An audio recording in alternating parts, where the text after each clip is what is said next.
I am writing this under an appreciable mental strain, since by tonight I shall be no more.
Penniless, and at the end of my supply of the drug which alone makes life endurable, I can bear the torture no longer, and shall cast myself from this garret window into the squalid street below.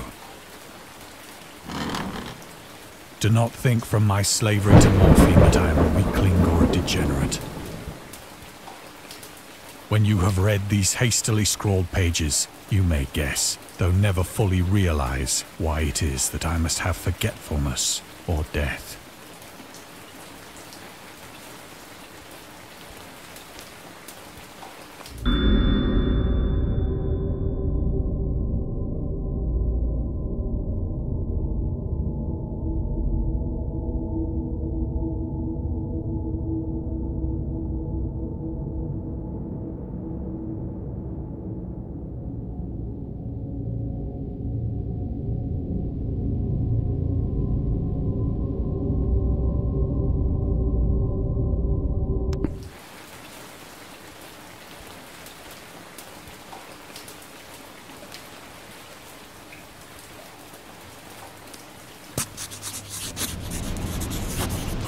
It was in one of the most open and least frequented parts of the broad Pacific that the packet of which I was supercargo fell a victim to the German sea raider.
The Great War was then at its very beginning, and the ocean forces of the Hun had not completely sunk to their later degradation. So that our vessel was made a legitimate prize, whilst we of her crew were treated with all the fairness and consideration due us as naval prisoners.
So liberal, indeed, was the discipline of our captors that 5 days after we were taken, I managed to escape alone in a small boat with water and provisions for a good length of time.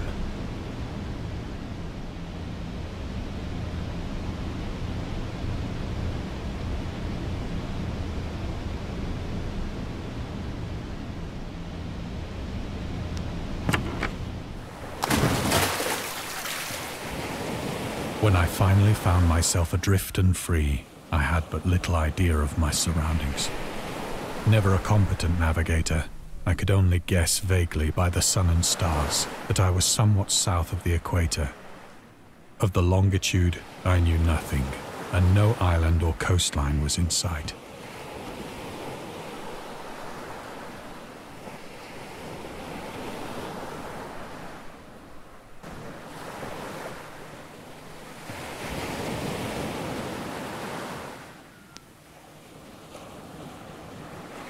The weather kept fair, and for uncounted days I drifted aimlessly beneath the scorching sun, waiting either for some passing ship or to be cast on the shores of some habitable land.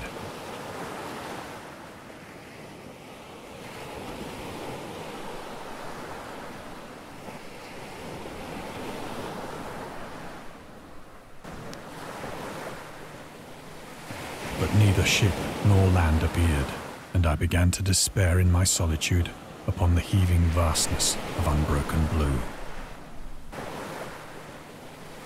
The change happened whilst I slept. Its details I shall never know, for my slumber, though troubled and dream-infested, was continuous.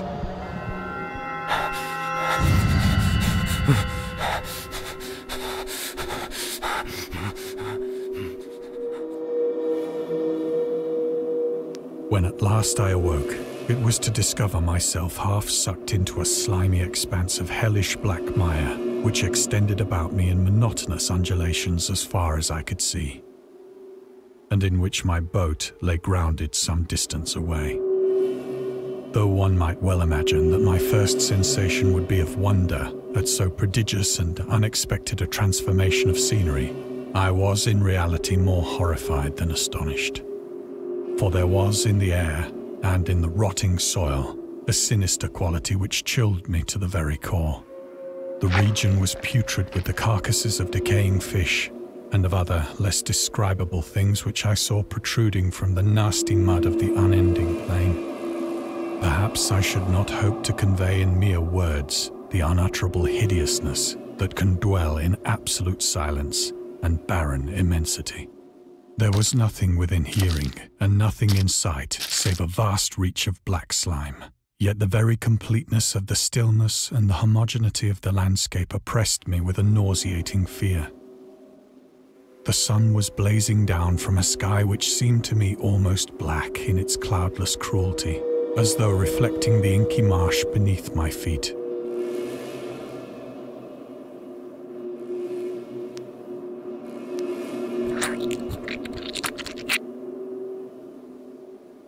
As I crawled into the stranded boat, I realized that only one theory could explain my position.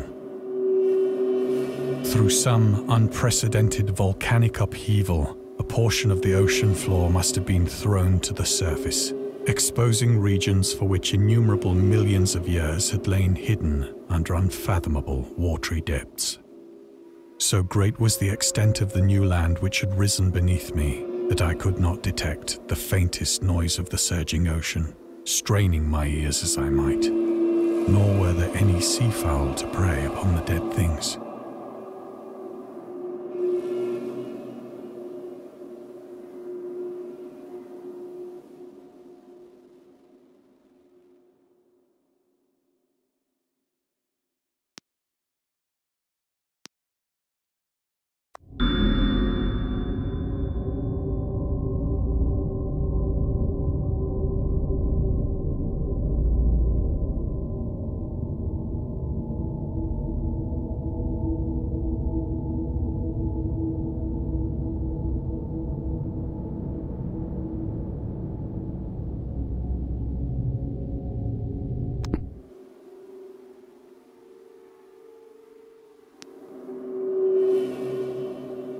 For several hours I sat thinking or brooding in the boat, which lay upon its side and afforded a slight shade as the sun moved across the heavens.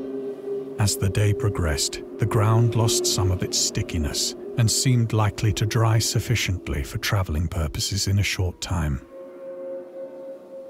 That night I slept but little, and the next day I made for myself a pack containing food and water, preparatory to an overland journey in search of the vanished sea and possible rescue.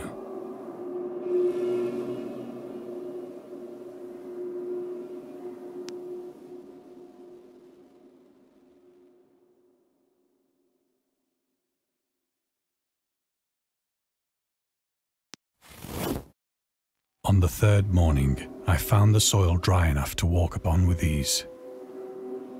The odor of the fish was maddening, but I was too much concerned with graver things to mind so slight an evil, and set out boldly for an unknown goal.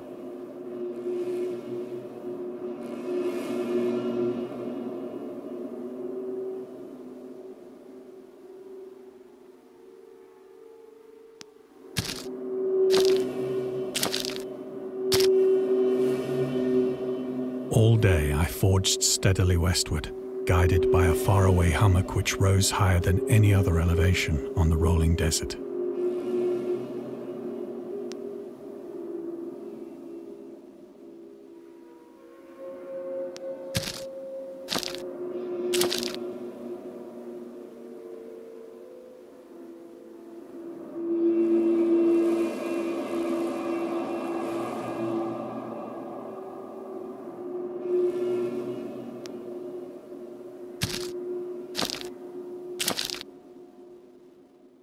That night I encamped, and on the following day still travelled toward the hummock, though that object seemed scarcely nearer than when I had first espied it.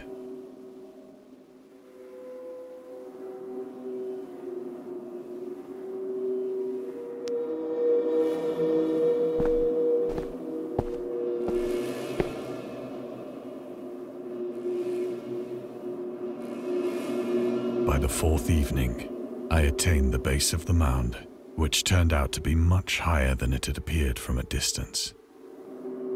An intervening valley setting it out in sharper relief from the general surface. Too weary to ascend, I slept in the shadow of the hill. I know not why my dreams were so wild that night, but ere the waning and fantastically gibbous moon had risen far above the eastern plain, I was awake in a cold perspiration, determined to sleep no more. Such visions as I had experienced were too much for me to endure again. And in the glow of the moon I saw how unwise I had been to travel by day. Without the glare of the parching sun, my journey would have cost me less energy. Indeed, I now felt quite able to perform the ascent which had deterred me at sunset. Picking up my pack, I started for the crest of the eminence.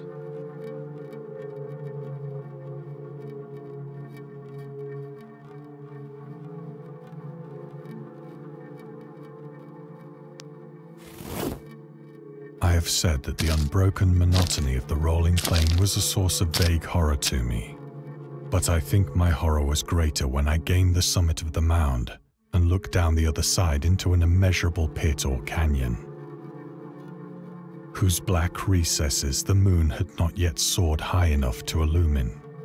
I felt myself on the edge of the world, peering over the rim into a fathomless chaos of eternal night. Through my terror ran curious reminiscences of Paradise Lost, and of Satan's hideous climb through the unfashioned realms of darkness. As the moon climbed higher in the sky, I began to see that the slopes of the valley were not quite so perpendicular as I had imagined.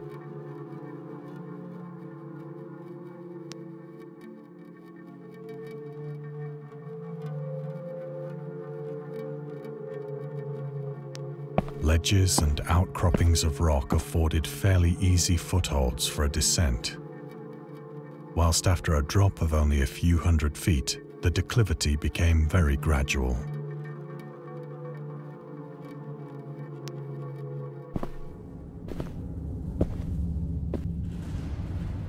Urged on by an impulse which I cannot definitely analyze, I scrambled with difficulty down the rocks and stood on the gentler slope beneath, gazing into the Stygian deeps where no light had yet penetrated.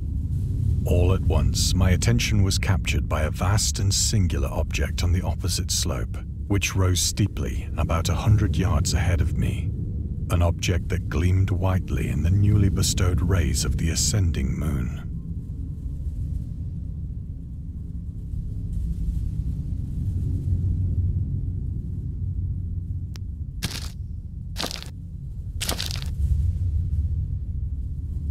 That it was merely a gigantic piece of stone, I soon assured myself. But I was conscious of a distinct impression that its contour and position were not altogether the work of nature. A closer scrutiny filled me with sensations I cannot express.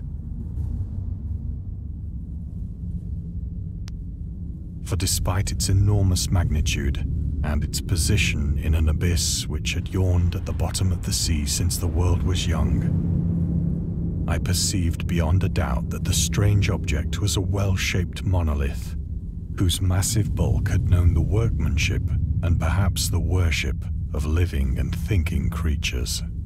Dazed and frightened, yet not without a certain thrill of the scientist's or archaeologist's delight, I examined my surroundings more closely.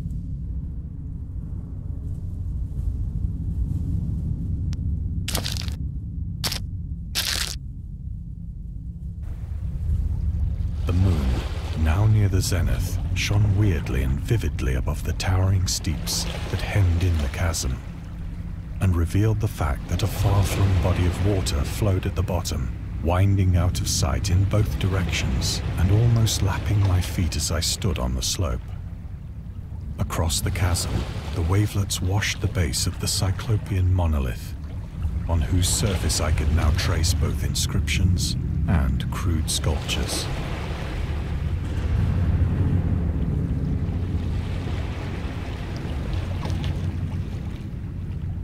The writing was in a system of hieroglyphics unknown to me and unlike anything I'd ever seen in books, consisting for the most part of conventionalized aquatic symbols such as fishes, eels, octopi, crustaceans, mollusks, whales, and the like. Several characters obviously represented marine things which are unknown to the modern world, but whose decomposing forms I had observed on the ocean-risen plain. It was the pictorial carving, however, that did most to hold me spellbound.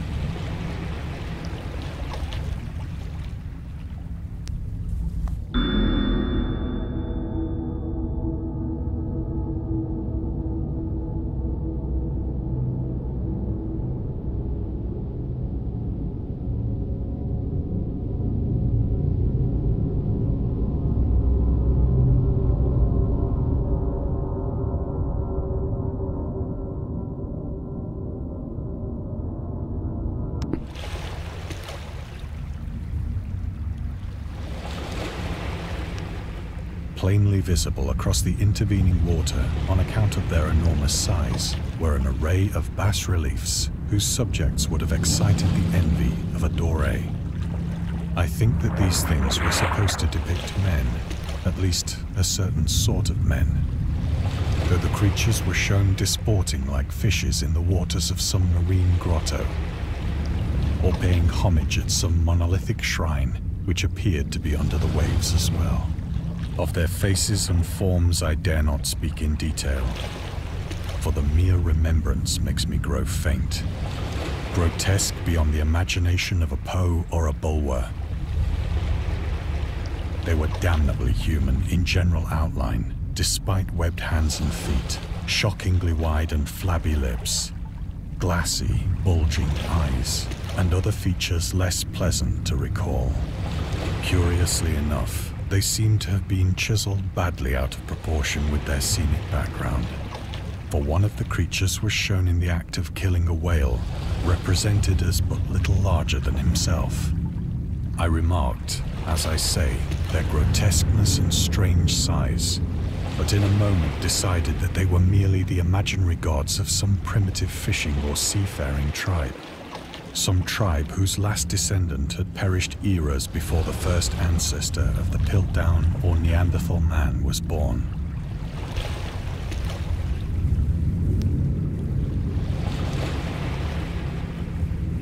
Awestruck at this unexpected glimpse into a past beyond the conception of the most daring anthropologist, I stood musing whilst the moon cast queer reflections on the silent channel before me. Then, suddenly, I saw it. With only a slight churning to mark its rise to the surface, the thing slid into view above the dark waters. Fiend-like and loathsome, it darted like a stupendous monster of nightmares to the monolith, about which it flung its gigantic scaly arms, while it bowed its hideous head and gave vent to certain measured sounds. I think I went mad then. Of my frantic ascent of the sloping cliff and of my delirious journey back to the stranded boat, I remember little.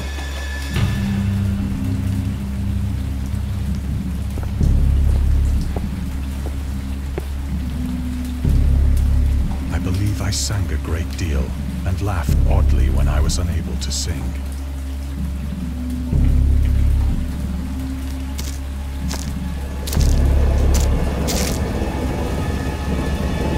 I have indistinct recollections of a great storm sometime after I reached the boat. At any rate, I know that I heard pearls of thunder and other tones which nature utters only in her wildest moods.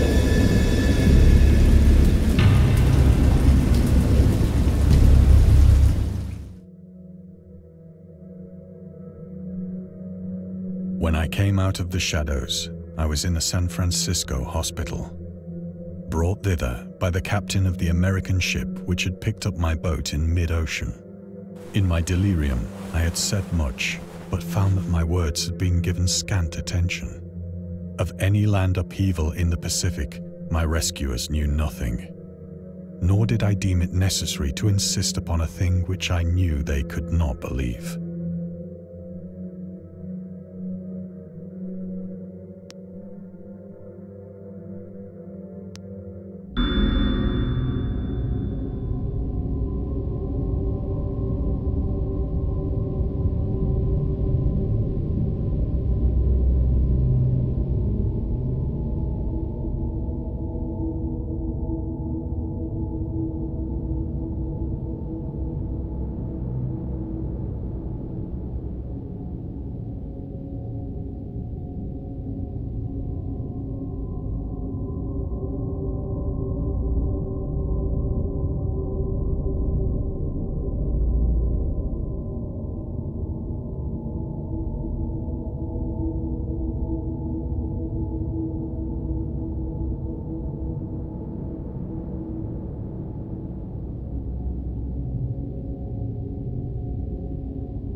Once I sought out a celebrated ethnologist and amused him with peculiar questions regarding the ancient Philistine legend of Dagon, the fish god.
Perceiving that he was hopelessly conventional, I did not press my inquiries.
It is at night, especially when the moon is gibbous and waning, that I see the thing. I tried morphine, but the drug has given only transient surcease and has drawn me into its clutches as a hopeless slave. So now I am to end it all, having written a full account for the information or the contemptuous amusement of my fellow men.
Often, I ask myself if it could not all have been a pure phantasm, a mere freak of fever as I lay sun-stricken and raving in the open boat after my escape from the German man-of-war.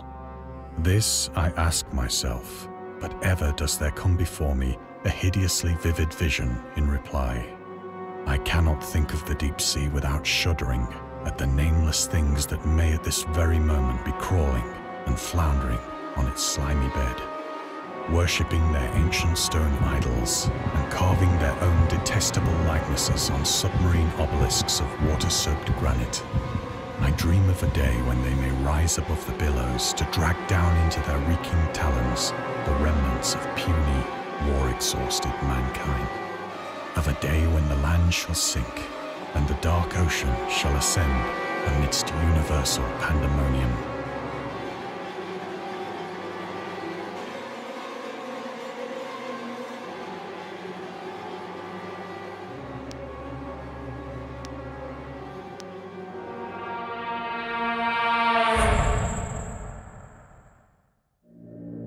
The end is near. I hear a noise at the door, as of some immense slippery body lumbering against it.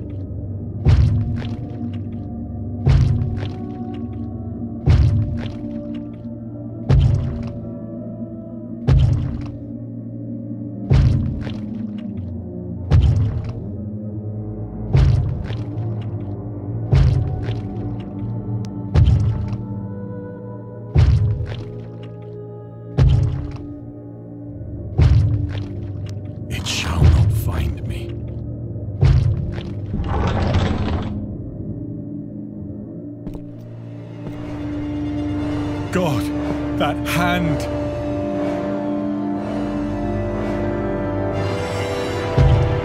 The window! The window!